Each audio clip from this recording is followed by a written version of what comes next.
Afinal de contas, o que é oratória? Olá, eu sou Edgar Caetano, especialista em comunicação, e nesse vídeo eu vou explicar para você o que é esse bicho chamado oratória.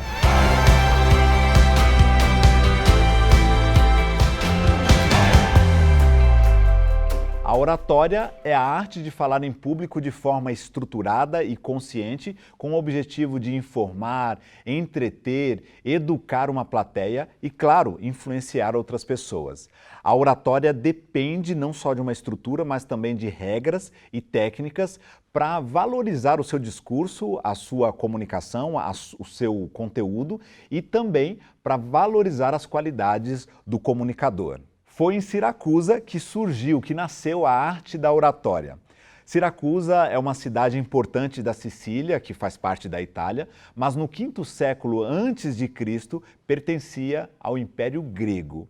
E lá em Siracusa, no quinto século antes de Cristo, Córax e seu discípulo Tísias criaram o primeiro manual da retórica.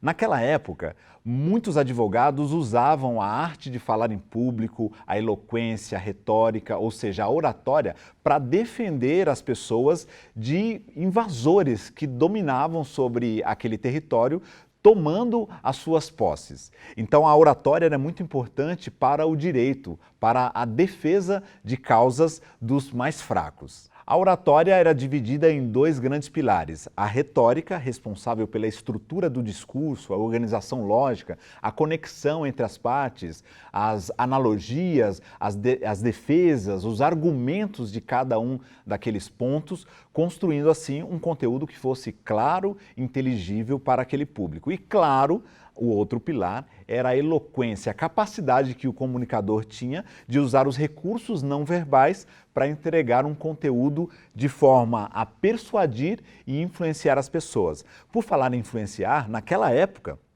a oratória era muito mais utilizada para persuadir e convencer as pessoas. Existe até uma anedota sobre o aprendizado de Tísias, o discípulo de Córax.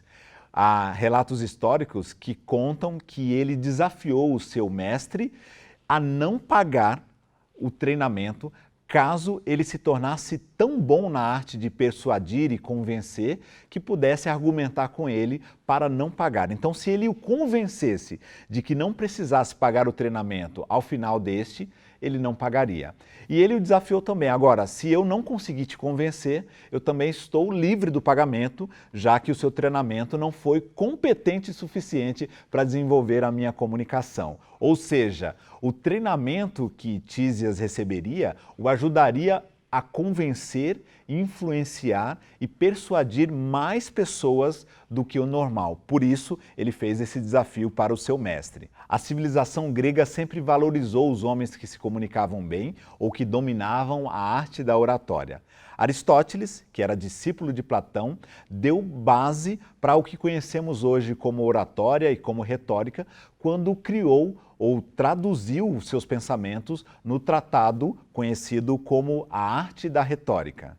Aristóteles não fazia discursos, apenas escreveu sobre o assunto, criando uma obra de arte para os comunicadores e estudiosos do assunto. Demóstenes, esse sim, se tornou um famoso orador grego. Demóstenes lutava contra um problema muito sério que era a gagueira. Há relatos que dão conta de que ele corria contra o vento recitando poemas e usava pedras na boca para exercitar ainda mais a sua dicção. Se tornou um dos comunicadores mais famosos da antiguidade.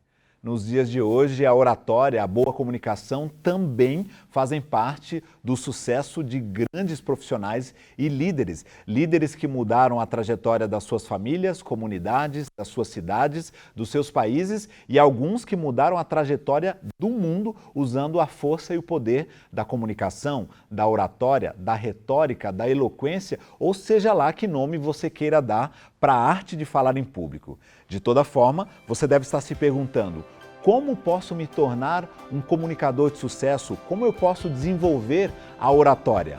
E é sobre isso que nós vamos falar num próximo vídeo. Até lá!